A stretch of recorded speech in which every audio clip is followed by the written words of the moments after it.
గత 5 రోజులుగా మన కరీంనగర్ జిల్లా కలెక్టరేట్ ఎదుట నిరవధిక సమ్మె చేస్తున్నటువంటి సమగ్ర శిక్ష ఉద్యోగులు ప్రతి ఒక్కరికి కూడా సిఆర్టీలే కావచ్చు, అదేవిధంగా పీజీఆర్టీలే కావచ్చు, సిఆర్పీలు, ఎంఐఎస్లు, అదేవిధంగా కంప్యూటర్ ఆపరేటర్లు, డిస్ట్రిక్ట్ లెవెల్లో పనిచేసేటువంటి వాళ్ళందరికీ కూడా ముందుగా తెలంగాణ ప్రాంత ఉపాధ్యాయ సంఘం టీపీఎస్ తాపస్ పక్షాన ఉద్యమాభినందనలు తెలియజేస్తూ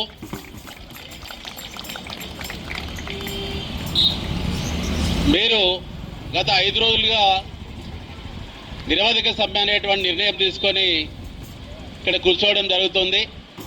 అయితే తెలంగాణ ప్రాంత ఉపాధ్యాయ సంఘం గత సెప్టెంబర్ 22 నుంచి విద్యారంగ ఉపాధ్యాయ సమస్యలతో పాటు సమగ్ర శిక్ష ఉద్యోగులు, తెలంగాణ మోడల్ స్కూల్ సంబంధించినటువంటి ఉద్యోగులు, ఉపాధ్యాయులు, అదేవిధంగా కేజీబీలకు సంబంధించినటువంటి సమస్యలే ఎజెండాగా పాఠశాల స్థాయి నుంచి రాష్ట్ర స్థాయి వరకు ఉద్యమ కార్యాచరణ తీసుకొని దశల వారీగా వివిధ స్థాయిల్లో ఉద్యమిస్తూ ముందుగా మనము నల్ల బ్యాడ్జీలతో నిరసన కార్యక్రమము, మండల తహసీల్దార్లకి వినతి పత్రాల సమర్పణ, జిల్లా లెవెల్లో అన్ని జిల్లా కలెక్టరేట్ల ముందు ధర్నా కార్యక్రమము, అదేవిధంగా రేపు కాక ఎల్లుండి డిసెంబర్ 17న రాష్ట్ర స్థాయి లోపల ఇందిరా పార్క్ దగ్గర ధర్నా చేయబోతా ఉన్నాం. ఈ విషయాన్ని అన్ని ప్రాంతాల లోపల మేము తెలియజేయడం జరిగింది, అంతటా కూడా ఉద్యమం చేయడం జరిగింది.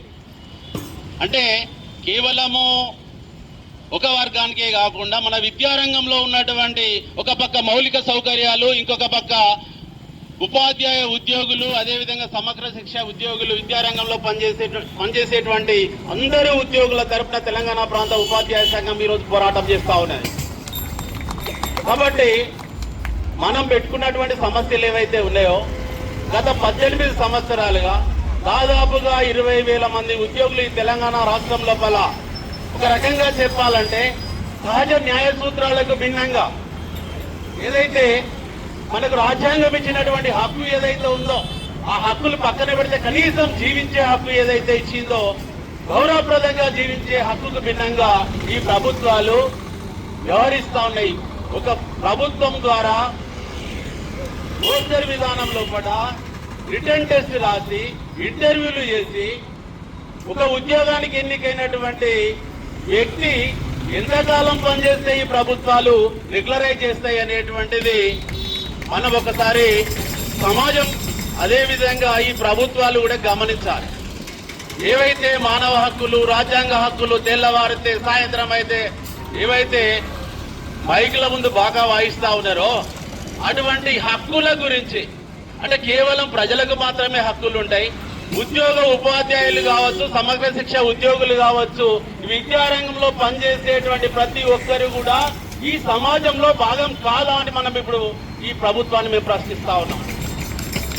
ముఖ్యంగా ఏ ప్రభుత్వం వచ్చినా కూడా ఎలక్షన్స్ వరకు మాత్రమే వీరు అధికారంలో ఉంటే వారు వచ్చి మద్దతు తెలుపుతారు, వారు అధికారంలో ఉంటే వీరు వచ్చి మద్దతు తెలుపుతారు. ఏ పార్టీ కానీ ఏ ప్రభుత్వం కానీ చిత్తశుద్ధి అనేటువంటిది లోపించింది.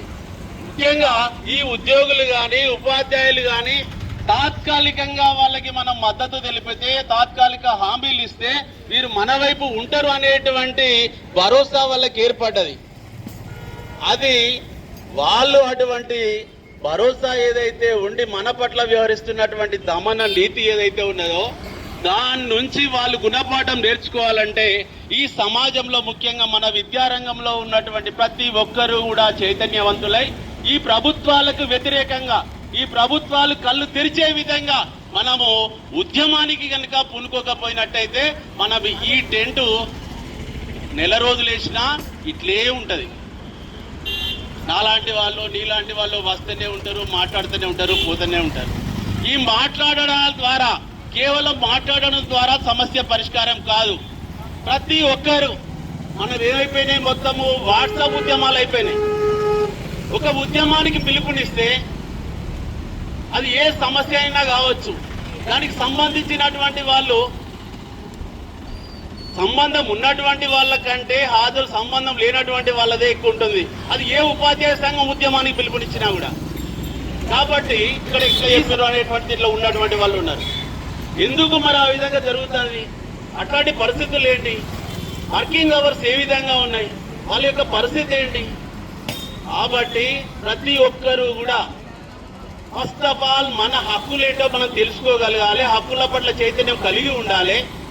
ఈ రాజ్యాంగం మనకి ఇచ్చినటువంటి అవకాశాలేంటి, హక్కులేంటి, మనం ఏ విధంగా ఈ ఉద్యోగంలోకి వచ్చినాం, ఈ ఉద్యోగంలో రాత పరీక్ష ద్వారా ఇంటర్వ్యూల ద్వారా ఉద్యోగం పొందినటువంటి దాదాపు 20,000 మంది సమగ్ర శిక్ష ఉద్యోగులు, సమగ్ర శిక్ష కింద పనిచేసేటువంటి వాళ్ళు ఎంత కాలం పాటు వెట్టి చాకరీ చేయాలనో ఈ ప్రభుత్వాన్ని మనం ఖచ్చితంగా ప్రశ్నించాలి.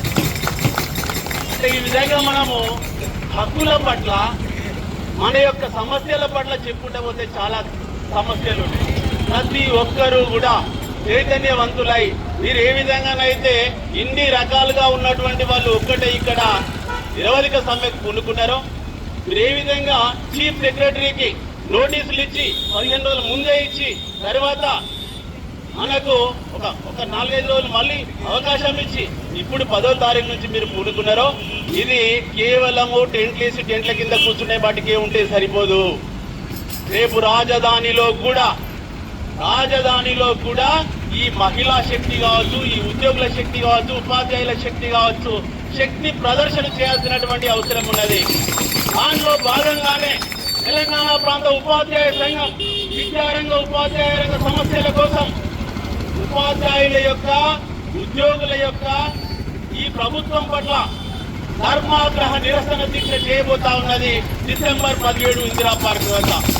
ఆ ఉద్యమంలో ప్రతి ఒక్కరిని భాగస్వామ్యం చేయడానికి మా రాష్ట్ర నాయకత్వం ప్రయత్నం చేస్తా ఉన్నది.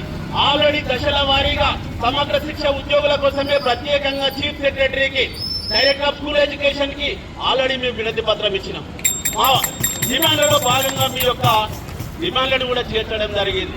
ఈ విధంగా తెలంగాణ ప్రాంత ఉపాధ్యాయ సంఘం సోదరుడు బాలయ్య గారు ఇప్పుడే చెప్పినట్టుగా ఏ సమస్యకైనా కూడా రాజకీయ పరమైనటువంటి వాళ్ళ యొక్క మద్దతు అవసరం అని చెప్పారు. మేము కూడా అన్ని రకాలుగా సామధాన భేద దండోపాయాలు ఏదైతే అంటుంటామో అదే విధంగా తెలంగాణ ప్రాంత ఉపాధ్యాయ తపస్సు అనేటువంటిది రాష్ట్రీయ స్వయం సేవక్ సంఘ్ అనుబంధంగా ఉంది. కాబట్టి ఈ రాష్ట్రంలో ఏదైతే 8 మంది ఎమ్మెల్యేలు, 8 మంది ఎంపీలు బీజేపీకి ఉన్నారో వాళ్ళ మీద కూడా మేము ఒత్తిడి తీసుకొస్తున్నాం. వాళ్ళ ద్వారా ఉపాధ్యాయ రంగ సమస్యలే కాదు, ఈ సమస్యలన్నింటినీ కూడా పరిష్కారం చేయడానికి అవసరమైతే దేశ స్థాయిలో ఢిల్లీలో ప్రభుత్వం ఉంది, అక్కడ కూడా ఏమైనా సమస్యలు ఉంటే అనేక ఉపాధ్యాయ రంగ సమస్యల మీద మా నాయకత్వం ఢిల్లీలో ప్రాతినిధ్యం ఇచ్చింది. ఎందుకు అక్కడ మా ప్రభుత్వం ఉన్నది. ఖచ్చితంగా ఈ సమస్యలన్నింటినీ కూడా కేంద్ర నాయకత్వ దృష్టికి తీసుకెళ్లి రాష్ట్ర సంఘం తరఫున ఈ అందరి పక్షాన రేపు అందరూ కూడా వాళ్ళు రేపు సంఘీభావం కోసం మా దగ్గరికి వస్తారు, ఇందిరా పార్క్ దగ్గరికి. వీలైతే మీ ప్రతినిధులు కూడా అక్కడికి రండి.